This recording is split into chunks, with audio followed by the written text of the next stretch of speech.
अभीरा की शादी की सभी रस्मों को छोड़-छाड़ कर अभीर गया चारू की प्रार्थना सभा में।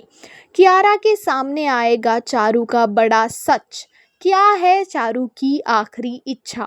जी हाँ दोस्तों, मैं बात कर रही हूँ सीरियल ये रिश्ता क्या कहलाता है की जहाँ पे आने वाले एपिसोड में हम देखेंगे धमाकेदार ट्विस्ट। अभीरा और अंशुमन की शादी हो रही है। ऐसे में शादी में कई सारे रस्मों रिवाज होते हैं, लेकिन यहाँ पे अबीर अपनी बहन की शादी की सभी रस्मों रिवाजों को छोड़ छाड़ कर चारू की प्रार्थना सभा में चले जाता है। घर में ही प्रार्थना सभा रखी गई है। इस सभा में चारू की फोटो है जिस पर एक माला डाला हुआ है। इस घर में सिर्फ अबीर और पंडित जी मौजूद है जो कि दोनों मिलकर प्रार्थना सभा करते हुए नजर आते हैं। जब अबीर रस्मों को छोड़कर प्रार्थना सभा के लिए निकलता है तो कियारा उसका पीछा करती है और अबीर तक पहुंच जाती है। जैसे ही वो घर में आती है वहां पर चारू की तस्वीर देखकर ये तो तय कर लेती है कि हाँ, अब मेरी बहन इस दुनिया में नहीं रही। बहुत ही ज़्यादा उसको झटका लगता है, वो बुरे सदमे में चले जाती है। उसको समझ नहीं आता कि वो क्या करे।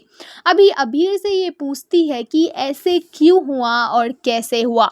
बहुत ज़्यादा रोने लगती है, रो रो कर बुरा हाल कर देती है। इतने में चारू का असली सच यानी कि चारू की आखिरी इच्छा कियारा के सामने आ जाती है। अबीर को चारू ने कहा था कि मेरे मरने की बात तुम अभीरा की शादी के बाद ही घर वालों को बताना, उसके पहले ये सच को मत बताना क्योंकि सब कुछ मातम में बदल जाएगा। ये थी चारू की आखिरी इच्छा। अब ये अभीर आखिरी इच्छा चारू की कियारा के सामने रख देता है और कियारा को कहता है कि चारू की आखिरी इच्छा ये थी कि उसकी मरने की खबर अभीरा के शादी के पहले किसी को ना दी जाए। अभी देखने में ये बहुत ही ज़्यादा इंटरेस्टिंग होने वाला है। क्या कियारा और अभीर मिलकर ये सच्चाई सबके सामने ला देंगे? इसका रिएक्शन क्या होगा?